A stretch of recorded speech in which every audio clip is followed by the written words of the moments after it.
नाज़रीन इकराम, प्रोग्राम के आखिर में बात करते हैं सखर ट्रेन हादसा की। ख्वाजा साद रफीक ने खदशा ज़ाहिर किया है कि हज़ारा एक्सप्रेस को पेश आने वाला हादसा तकरीब कारी भी हो सकती है। ख्वाजा साद रफीक का कहना था कि हज़ारा एक्सप्रेस हादसा में 15 अफराद के जान बाक होने की तस्दीक हुई है। ख्वाजा साद रफीक का यह भी कहना था कि हादसे के वक्त ट्रेन की रफ्तार तकरीबन 45 किलोमीटर फी घंटा की थी। ख्वाजा साहब ने मजीद कहा कि पहले रिलीफ, उसके बाद तहकीकात होगी। हस्पतालों में इमरजेंसी नाफिज कर दी गई है और वज़ीर आला सिंध से भी बात हुई है। सबसे पहले मैं ख्वाजा साहब से ये गुजारिश करूँगा, ख्वाजा साहब हमारे ज़राया इब्लाग के मुताबिक 33 अफराद कीमती जानों से हाथ धो बैठे हैं। दूसरा, वज़ीर आला सिंध की अवाम में पजीर आई और अवाम के जज्बात भी देख लें।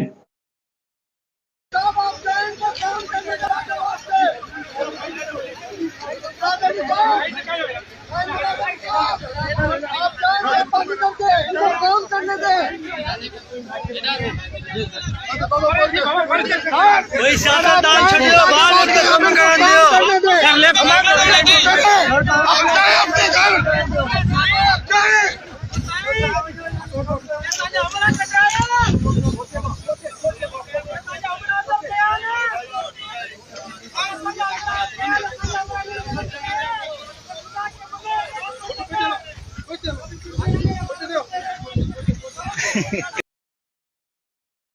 और तीसरा, ख्वाजा साहब ये वीडियो स्पेशल आपके लिए है, ये भी आप मुलाजा करें।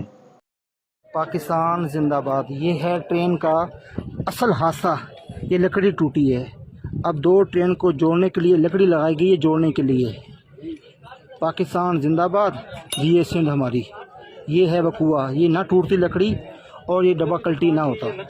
अब ये देखें, नज़र आ रही है आपको? ये लकड़ी है, ये लकड़ी देखें, ये जोड़ने के लिए दोनों को लकड़ी लगाई गई है।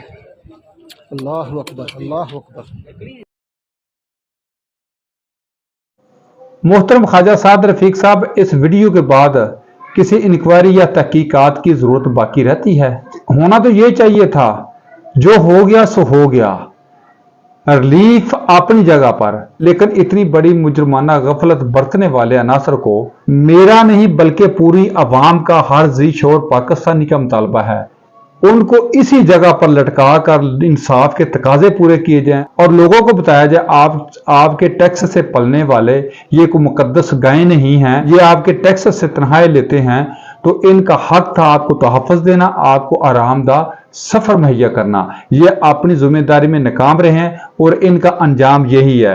आइंदा भी कोई गफलत करेगा तो उसका भी अंजाम ये होगा।